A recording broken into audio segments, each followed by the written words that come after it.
Hey friends, this is the MrsVolfie from our half acre homestead with a tea break. Oh, that's good. Hang on. Excuse me. It's Mother's Day weekend. So I want to say happy Mother's Day to all the mothers out there, even the men ones. Okay? It may sound funny, but I'll tell you something. When my mom passed away, my dad had to learn how to be a mom real quick because he had a 9-year-old daughter. Anyway, so happy Mother's Day to everybody. Happy Mother's Day, Nan. She probably won't watch this video, but that's okay. I want to say it anyway. It's going to be a busy weekend. Arthur and Mel are coming up today. Briar's coming up for they're all coming up for the weekend. And God, there's just so much to tell you.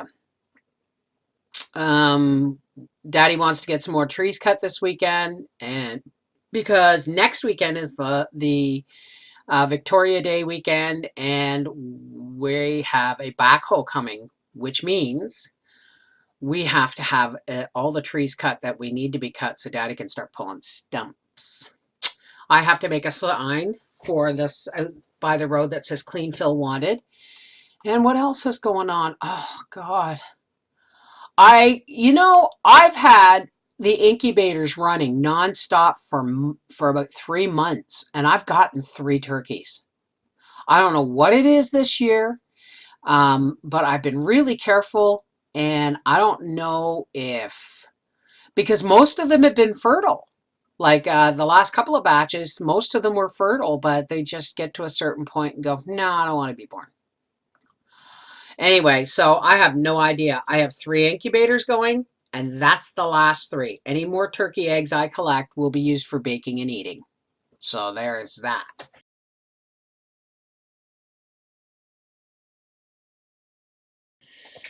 Oh, the comment.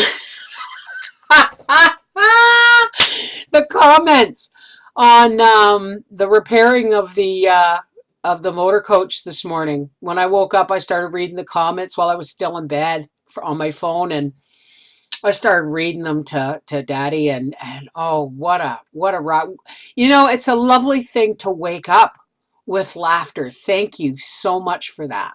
Thank you so much for that. Especially the person who asked me if he was going to get a backup camera, and I had to tell him he does have a backup camera. Anyway, I'm going to finish the rest of the video when he brings home the paint, and then he finishes the painting and all that stuff, and you'll see the finished product. But what a hoot. I'm telling you, this coach has costed money, and not because, well, yeah, because it costs payments and it costs gas, but I'm telling you, his little ding dang dune with and getting stuck between trees and all that stuff, that cost us in paint and stuff and tow bills. It's probably $200. So I mean, folks, be careful. And that's another thing. That's another thing. Somebody told me our bad luck so far is because we haven't christened the coach. So here's what we're going to do. I'm going to do a let's christen the coach contest. So what's going to happen, okay, is you folks who, if you come up, you need to come up with a name for our coach. Okay. Now, this is not going to be one of those contests where I'm just going to randomly pick something, because I don't want to randomly, pick open fart or something like that for a name just because it was drawn. So what we're going to do is you guys are going to email me and with your choice of a name for the motor coach, and you will put in the subject line coach name, and in the body of the letter just give me the name. Okay, and Papa and I will go through them all, and we will pick our favorite name, and the winner who picks the best name is going to get their choice of a, yeah, don't look at my hair, or, and that, ladies and gentlemen, is how does it. Okay, so you'll get your choice of either or t-shirt if your name that you choose for our coach is picked. How about that? So start emailing me. I will choose a name on Monday. So email me at mrsvolfie@gmail.com and with your name entries, and the winner we pick will be the one to get their choice of a t-shirt. How about that? What else did I want to talk about? I haven't a clue.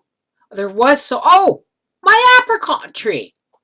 Now, we live in, I think, zone 5. And I ordered, you know me, folks, I've been ordering for, plum trees and pear trees and apricot trees and black currant bushes and everything. The idea is that someday I can just walk out and pick whatever fruit I want out of my own yard, and I won't have to do anything else about it, right? So anyway, I planted 2 apricot trees, and I planted them, I call it the grotto. That's where all my daffodils are planted. And I planted them there because it is somewhat sheltered. Apricot trees aren't supposed to grow this far north. But we had a tree come down or something last year and killed one of them. Now, I was told that I needed 2 of these trees for them to pollinate and to bear fruit. But I was also told that even sheltered, this far north, those trees might not survive. Well, guess what? My one remaining apricot tree, I noticed yesterday, is full of blossoms. They're not open yet, but that's a good thing because it's supposed to get to -4 Celsius tonight, which is well below freezing. And anything that's in blossom may die, like the blossoms may die. So it may be a rough year for fruit for us this year. But that apricot tree has not only lived, it's got blossoms. So I'm going to have to get my button gear and order another one for it if I want it to bear fruit. Because you know what? I love dried apricots. Some people are weird about dried fruit, like Howie. Howie's not a dried fruit person. He doesn't like, but I'm one of those people who likes prunes. I like prunes. I like dried apricots. I like, Thompson raisins. I like dried fruit. And, even my home dried apples, I'll snack on them. So, yeah, if that works, I really need to get another apricot tree. My one pear tree is out in blossom, just about, but the other one's slow. And it hasn't been right since we planted it. So I'm starting to think, well, we'll see. Anyway, this is the MrsVolfie from our half-acre homestead saying, folks, get out there, give me a name for our motor coach. Now, there's some inspiration for you. It is a Georgetown coach. It is a Forest River. It is a Forest River Georgetown coach. So if you want to use that to draw a name from, that's okay. We used to have a license plate that we bought in Arizona that says Arizona Big Dog. But I got to warn you folks, okay? I take this very seriously because every rooster I ever named with any kind of negative name was a rooster that attacked. So folks, think about the name. We want safe travels, happy travels. There may come a time in our lives when Papa and I just go on the road. You never know. But we want a name. Well, you figure it out. All right. Take care. God bless. Monday, I will reveal the winner. So get on your horses, folks. Pick a name for our motor coach. Take care. God bless.